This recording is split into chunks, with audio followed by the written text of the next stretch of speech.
सिद्ध गंधर्वेक्षादेर सुरेर मरेरपि सेव्यमाना सदा भूयात सिद्धिदा सिद्धिदायिनी। जय माता दी। माँ दुर्गा जी की नवी शक्ति का नाम सिद्धिदात्री है। ये सभी प्रकार की सिद्धियों को देने वाली है। नवरात्रि पूजन के 9वें दिन इनकी उपासना की जाती है। इस दिन शास्त्रीय विधि विधान और पूर्ण निष्ठा के साथ साधना करने वाले साधक को सभी सिद्धियों की प्राप्ति हो जाती है। सृष्टि में उसके लिए कुछ भी अगम्य नहीं रह जाता। ब्रह्मांड पर पूर्ण विजय प्राप्त करने का सामर्थ्य उसमें आ जाता है। एक पौराणिक कथा के अनुसार भगवान शिव ने माँ सिद्धिदात्री की कठोर तपस्या कर 8 सिद्धियों को प्राप्त किया था।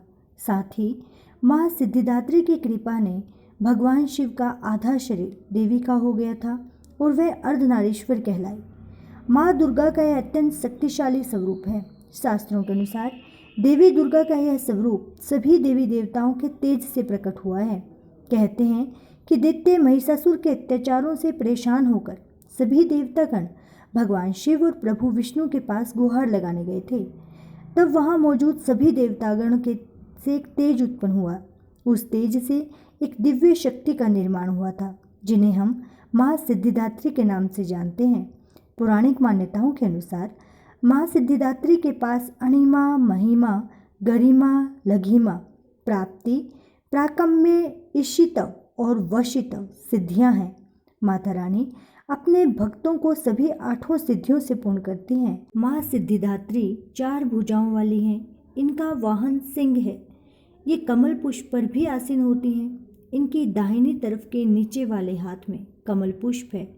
प्रत्येक मनुष्य का यह कर्तव्य है कि वह माँ सिद्धिदात्री की कृपा प्राप्त करने का निरंतर प्रयत्न करे, उनकी आराधना की ओर अग्रसर हो। इनकी कृपा से अनंत दुख रूप संसार से निर्लिप्त रहकर सारे सुखों को भोग करता हुआ मनुष्य अंत में मोक्ष को प्राप्त कर सकता है। 9 दुर्गाओं में माँ सिद्धिदात्री अंतिम है। अन्य 8 दुर्गाओं की पूजा उपासना शास्त्रीय विधि विधान के अनुसार करते हुए भक्त दुर्गा पूजा के 9वें दिन इनकी उपासना में प्रवृत्त होते हैं। इन सिद्धिदात्री माँ की उपासना पूर्ण कर लेने के बाद भक्तों और साधकों की लौकिक, पारलौकिक सभी प्रकार की कामनाओं की पूर्ति हो जाती है। सिद्धिदात्री माँ के कृपा पात्र भक्त के भीतर कोई ऐसी कामना शेष बचती ही नहीं जिससे वह पूर्ण करना चाहे। वह सभी सांसारिक इच्छाओं, आवश्यकताओं और सप्रीहाओं से ऊपर उठकर मानसिक रूप से माँ भगवती के दिव्य लोकों में विचरण करता हुआ उनके कृपा रस पीयूष का निरंतर पान करता हुआ विषय भोग शून्य हो जाता है। माँ भगवती का परम सानिध्य ही उनका सर्वस्व हो जाता है।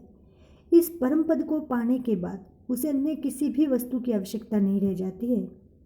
माँ के चरणों का यह सानिध्य प्राप्त करने के लिए हमें निरंतर नियमनिष्ठ रहकर उनकी उपासना करनी चाहिए।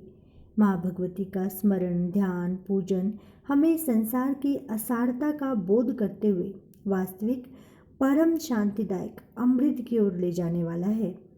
आज के युग में अत्यधिक कठिन तप कोई नहीं कर सकता, लेकिन अपनी शक्ति अनुसार जप, तप, पूजा, अर्चना कर कुछ तो माँ की कृपा का पात्र बनता ही है।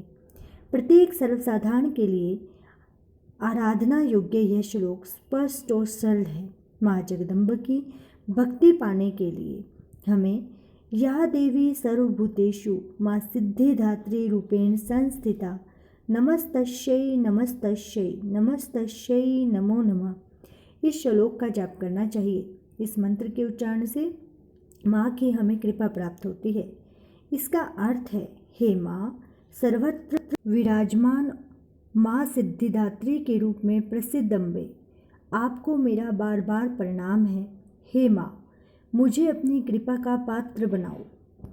इसके उपरांत देवी सूक्त, समय याचना तथा सिद्ध कुंजिका स्त्रोत का भी पाठ करना चाहिए।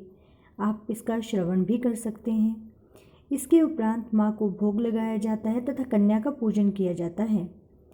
इस प्रकार श्रद्धा भाव से पूजन अर्चन करने पर माँ भक्त की समस्त मनोकामनाओं को पूर्ण करती है और मनुष्य को परम सिद्धि तथा मोक्ष की प्राप्ति कराती है। माता रानी हम सभी पर अपनी असीम कृपा दृष्टि बनाए, सभी को मनवांछित फल की प्राप्ति कराए और सभी के घर में सुख शांति, खुशहाली, समृद्धि, ऐश्वर्य और सौभाग्य का संचार करे। जय माता रानी। यदि आपको ये वीडियो अच्छी लगी हो तो आप इसे लाइक करें, शेयर करें तथा अपने इस चैनल को सब्सक्राइब करें। धन्यवाद। जय माता दी।